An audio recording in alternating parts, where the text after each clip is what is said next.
ನಿಮ್ಮ favourite serials ಈಗ ಟಿವಿಗಿಂತ ಮುಂಚೆ ಸನ್ ನೆಕ್ಸ್ಟ್ ಆಪ್ ನಲ್ಲಿ ಜಾಲಿಯಾಗಿ ಎಲ್ಲರಿಗಿಂತ ಮುಂಚೆ ನೋಡಿ. ಈಗಲೇ ಸನ್ ನೆಕ್ಸ್ಟ್ ಆಪ್ ಡೌನ್ಲೋಡ್ ಮಾಡಿ ಮತ್ತು ಸಬ್ಸ್ಕ್ರೈಬ್ ಮಾಡ್ಕೊಳ್ಳಿ.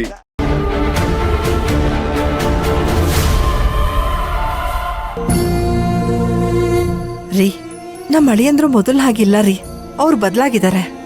ನೀನ್ ನಂಬ್ತೀಯಾ ಅವ್ರು ಬದಲಾಗಿದ್ದಾರೆ ಅಂತ? ರೀ, ನನ್ಗೇನೋ ಇದು ಒಂದ್ಸಲ ಅವ್ರನ್ನ ನಂಬೋಣ ಅಂತ ಅನಿಸ್ತಿದೆ.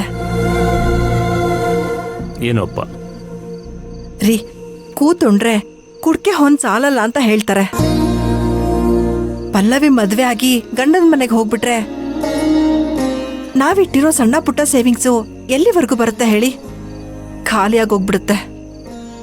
ನೀನೇ ಹೇಳುದು ನಿಜನೇ. ಅಷ್ಟರಲ್ಲಿ ನಮ್ಮ ಅದೃಷ್ಟ ಚೆನ್ನಾಗಿದ್ದು ನಮ್ಮ ಅಳಿಯಂದ್ರ ಬಿಸ್ನೆಸ್ ಅವ್ರ ಕೈ ಹಿಡಿದ್ರೆ ನಮಗೂ ಬದುಕೋಕೆ ಒಂದು ದಾರಿ ಆಗುತ್ತಲ್ಲ. ಅಳಿಯಂದ್ರು ಹೀಗ್ ಕೆಲ್ಸ ಮಾಡ್ದೆ ಸುಮ್ನೆ ಕುತ್ಕೊಂಡ್ರೆ ಆ ಗಂಡ ಹೆಂಡತಿ ಸಂಬಂಧನೇ ಹಾಳಾಗೋಗುತ್ತೆ. ಮಾತೆತ್ತಿದ್ರೆ ನಮ್ ಗೀತಾ ಸಿಡಿಮಿಡಿ ಅಂತಾನೆ ಇರ್ತಾಳೆ. ಅಳಿಯಂದ್ರು ಹಾಗೆ ತಾನೆ, ಯಾವ್ದಾದ್ರು ಕೆಲಸ ಹಿಡಿದ್ರೆ ಪಟ್ಟಾಗಿ ಅದನ್ನು ಕೊನೆವರೆಗೂ ಮಾಡಲ್ವೇ? ಹೀಗ್ ಬೈಕೊಂಡ್ ಕುತ್ಕೊಳ್ಳೋದ್ರಿಂದ ಏನು ಪ್ರಯೋಜನ ಇಲ್ಲ ರೀ. ಇದೊಂದ್ಸಲ ದೊಡ್ಡ ಮನಸ್ಸು ಮಾಡಿ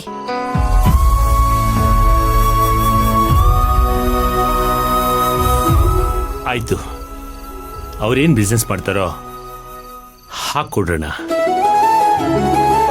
ಆದ್ರೆ ನಾವು ಇದುವರೆಗೂ ಕೊಟ್ಟಾಗೆ ಏಕಾಏಕಿ ಕೊಡೋದು ಬೇಡ. ಮೊದಲು ಏನ್ ಬಿಸ್ನೆಸ್ ಮಾಡ್ತಾರೋ ಅದನ್ನ ತೀರ್ಮಾನ ಮಾಡ್ಲಿ. ಸರಿ ರೀ, ಹಾಗೆ ಮಾಡೋಣ.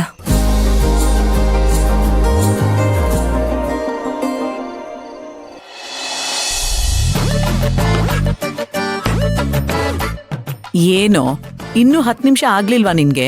ಅಮ್ಮ, ಎಲ್ಲ ಕೆಲಸ ಮುಗ್ದಿತ್ತು. ಸೇವ್ ಮಾಡೋಷ್ಟ್ರಲ್ಲಿ ಟ್ಯಾಬ್ ಹ್ಯಾಂಗ್ ಆಗೋಯ್ತಮ್ಮ. ಅಮ್ಮ ಪ್ಲೀಸ್ ಒಂದ್ ಹಾಫ್ ಅನ್ ಅವರ್ ಕೊಟ್ಬಿಡಿ, ನಾನು ಮುಗಿಸ್ಬಿಡ್ತೀನಿ.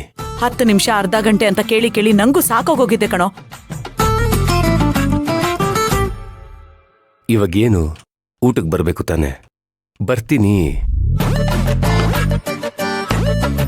ಇಷ್ಟಕ್ಕೆಲ್ಲ ಯಾಕಿಷ್ಟು ಕೋಪ ಮಾಡ್ಕೋತೀರಾ? ಅಲ್ಲ ಕಣೋ, ನಿನ್ ಫ್ರೆಂಡ್ನ ಕರೆದ್ರೆ ಅವನು ಹಾಗೆ ಅಂತಾನೆ, ನನಗ್ ಕೆಲ್ಸ ಇದೆಮ್ಮ, ಒಂದ್ 10 ನಿಮಿಷ ಬರ್ತೀನಿ ಅಂತಾನೆ. ಸೊ ಇದು ಡಬಲ್ ಎಫೆಕ್ಟ್ ಅಂತ ಹೇಳಿ. ತೇಜು, ಒಂದ್ ಕೆಲ್ಸ ಮಾಡು, ನೀನ್ ಹೋಗಿ ಮ್ಯಾಜಿಕ್ ಮಾಸ್ಟರ್ನ ಕರ್ಕೊಂಡ್ ಬಾ. ಅವ್ರು ಬರಲ್ಲ ಅಂದ್ರೂ ಬಿಡ್ಬೇಡ, ಹೇಗಾದ್ರೂ ಮಾಡಿ ಊಟ ಕರ್ಕೊಂಡ್ ಬಾ. ಓಡು ಓಡು ಓಡು. ಸರಿ ಪಪ್ಪ. ಅಮ್ಮ, ಸಿಟ್ಟು ಮಾಡ್ಕೋಬೇಡಿ, ಇನ್ನೊಂದ್ ಸ್ವಲ್ಪ ದಿನ ಅಷ್ಟೇ. ಈ ಮನೆಗೆ ಸೊಸೆ ಅಂತ ಒಬ್ರು ಬರ್ತಾರೆ. ಆಮೇಲೆ ನೀವು ಈ ಕೆಲಸಗಳನ್ನೆಲ್ಲ ಮಾಡೋ ಅವಶ್ಯಕತೆ ಇರೋದಿಲ್ಲ, ನಮಗೋಸ್ಕರ ವೇಟ್ ಮಾಡೋ ಅವಶ್ಯಕತೆನೂ ಇರೋದಿಲ್ಲ. ನಾವೇ ಬಡಿಸ್ಕೊಂಡು ಊಟ ಮಾಡ್ಕೋತೀವಿ, ಸರಿನಾ? ನಿಮ್ಗೆ ಯಾವ ತೊಂದರೆನೂ ಇರಲ್ಲ. ನನಗ್ ತೊಂದ್ರೆ ಏನು ಇಲ್ಲ ಕಣೋ. ಬೆಳಗ್ಗೆಯಿಂದ ಸಂಜೆವರೆಗೂ ಆಫೀಸ್ ಕೆಲ್ಸದಲ್ಲಿ ಬ್ಯುಸಿ ಆಗಿರ್ತೀರಾ.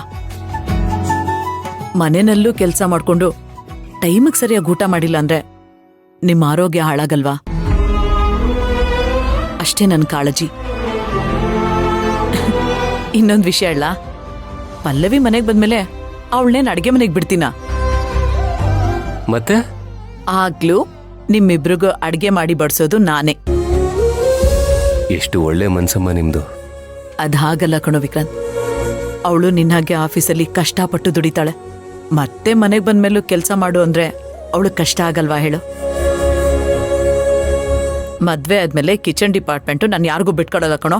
ಕಿಚನ್ ಡಿಪಾರ್ಟ್ಮೆಂಟ್ ಯಾವಾಗಿದ್ರು ಅದ್ ನಂದೆ ಅಷ್ಟೇ.